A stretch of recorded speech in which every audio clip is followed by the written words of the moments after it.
રાષ્ટ્રીય કોંગ્રેસ પાર્ટીના 26મા સ્થાપના દિન નિમિત્તે કાર્યક્રમ યોજવામાં આવ્યો। સ્ટોરી રિપોર્ટ બાય કરણ વાઘેલા, ભુજ। હું નિકુલસિંહ તોમર, રાષ્ટ્રવાદી કોંગ્રેસ પાર્ટીનો ગુજરાત અધ્યક્ષ। આજે નેશનલિસ્ટ કોંગ્રેસ પાર્ટીનો 26મો સ્થાપના દિવસ છે। આજે કચ્છ જિલ્લામાં, અમદાવાદમાં, સુરતમાં, બરોડામાં અને અનેક જગ્યા ગુજરાતમાં જિલ્લાઓની અંદર એનસીપીનો સ્થાપના દિવસ ઉજવવામાં આવ્યો છે। આજે નેશનલિસ્ટ કોંગ્રેસ પાર્ટીને 26 વર્ષ પૂરા થયા છે। અમે મહારાષ્ટ્રની અંદર છેલ્લા 25 વર્ષથી સત્તા ઉપર છે।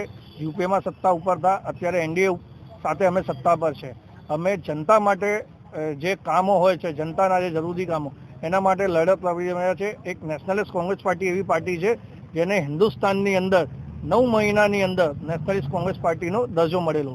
અમારી પાર્ટી ગ્રાઉન્ડ ઉપર બી છે, જમીન ઉપર બી છે। ગુજરાતની અંદર અમારી પાસે સંગઠનની કમી છે, પણ આગળના દિવસમાં 2027ની અંદર અમે સારો રિઝલ્ટ લાવીશું। જેમ પહેલાં અમારા 3 ધારાસભ્ય હતા, પછી 2 થયા, બહુ જિલ્લા પંચાયતો બી હતી।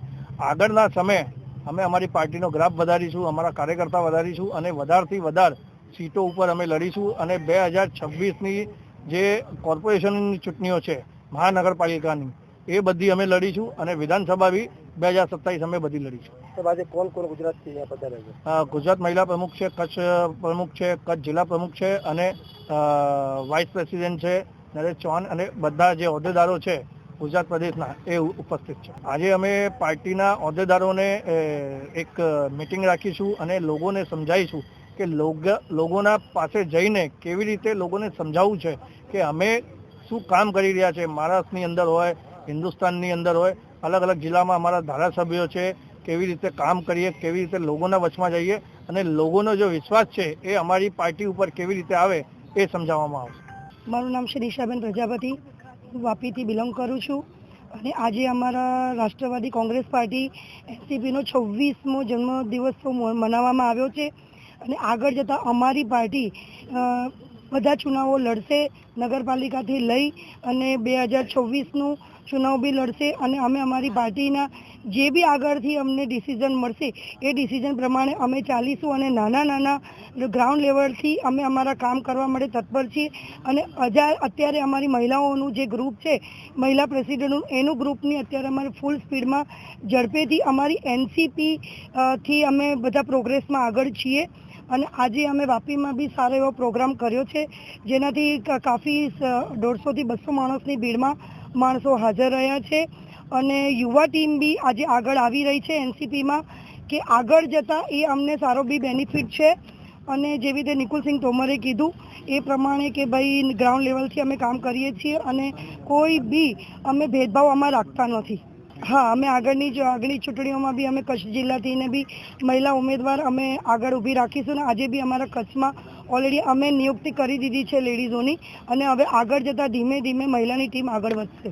કચ્છમાં અત્યારે અમારું ગ્રાઉન્ડ લેવલથી અમે લગભગ 5 થી 6 લેડીઝો અમે આજે નિમણૂક કરી દીધેલી છે, પણ કોઈ કારણ અનુસાર આજે આવી નથી શકતી। કચ્છની મહિલાઓને અમે એ સંદેશો આપીએ છીએ કે આપણી માટે આપણે લડવાનું છે મહિલાઓને, તો એવું નથી કે આપણે લડીએ ને આપણે ઘરની બહાર નીકળો। આ પાર્ટી છે, આપણા માટે લડવાનું છે અને પાર્ટી માટે બી લડવાનું છે, જનતા માટે બી લડવાનું છે, આપણે આપણા અધિકાર માટે લડવાનું છે। આજે Rashtrawadi Congress party NCP, Ajitdada Pawar group અને general nationalist party Rashtrawadi Congress પાર્ટીનો 26મો સ્થાપના દિવસ છે અને આ સ્થાપના દિવસની ભવ્ય ઉજવણી ગુજરાત સહિત તમામ જગ્યાએ કરવામાં થઈ રહી છે। ત્યારે એના એક ભાગરૂપે કચ્છ જિલ્લામાં રાષ્ટ્રવાદી કોંગ્રેસ પાર્ટીની સ્થાપના દિવસની ઉજવણી માટે પધારેલા માનનીય પ્રદેશ અધ્યક્ષ શ્રી નિકુલસિંહજી બેન, શ્રી મહિલા સેલ અધ્યક્ષ દિશાબેન પ્રજાપતિ શ્રી આવ્યા છે અને ભુજ મધ્યે વિરામ હોટલ મધ્યે અમે આ પાર્ટીનો ધ્વજ વંદન કરી અને કેક કાપી અને રાષ્ટ્રવાદી કોંગ્રેસ પાર્ટીની સ્થાપના દિવસની ઉજવણી કરેલ છે। હાલ જે નગરપાલિકાની જે ઇલેક્શન આવશે, શું કહેશે? એ ઉપરથી પાર્ટી હાઈકમાન્ડ જે કહેશે એ પ્રમાણે અમે આગળ વધશું।